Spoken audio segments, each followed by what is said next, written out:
দেশের পোল্ট্রি ও feed mill খাতে ভুট্টার চাহিদা বেড়ে যাওয়ায় চরাঞ্চলের জমি নতুন সম্ভাবনার দ্বার খুলেছে চরের কৃষকদের মাঝে।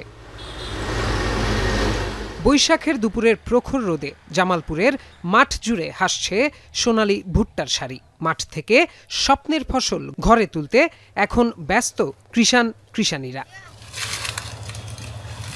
জামালপুরের চন্দ্রার বাসিন্দা আব্দুর রহিম 2 বছর ধরে করছেন ভুট্টার চাষ। বাজারে ভুট্টার ব্যাপক চাহিদা থাকায় ভালো লাভের কথা জানান তিনি। বিঘেতে 10-12 হাজার টাকা, 11,000-12,000 মতো খরচ, তাদের বিঘেতে প্রায় 30 মনের মতো ভুট্টা করে পাট করবো, পাট করে আবার ধান করবো, আবার ওই ভুট্টাই হবে। ভুট্টার মধ্যে লাভ আছে, পাটের মধ্যে মোটামুটি লাভ আছে। শুধু আব্দুর রহিম নন, কম খরচে অধিক লাভ এবং বর্ষার আগেই ফসল ঘরে তোলার সুযোগ থাকায় এ অঞ্চলের অনেক কৃষক এখন ঝুঁকছেন ভুট্টা চাষে। বর্তমানে আমরা ভুট্টা চাষাবাদ করতেছি।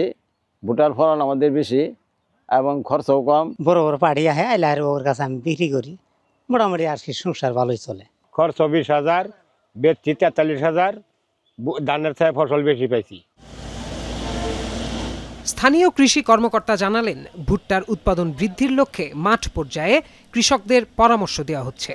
জামালপুরের চর এলাকাগুলোতে ভুট্টার আবাদ হওয়ায় চরাঞ্চলের জমিগুলো ব্যবহৃত হচ্ছে, সেই সাথে কৃষকের আর্থসামাজিক উন্নয়নও হচ্ছে। ভুট্টার উৎপাদন খরচ কম, সেই সাথে বাজার মূল্য ভালো থাকায় ভুট্টার আবাদ দিন দিন বৃদ্ধি পাচ্ছে।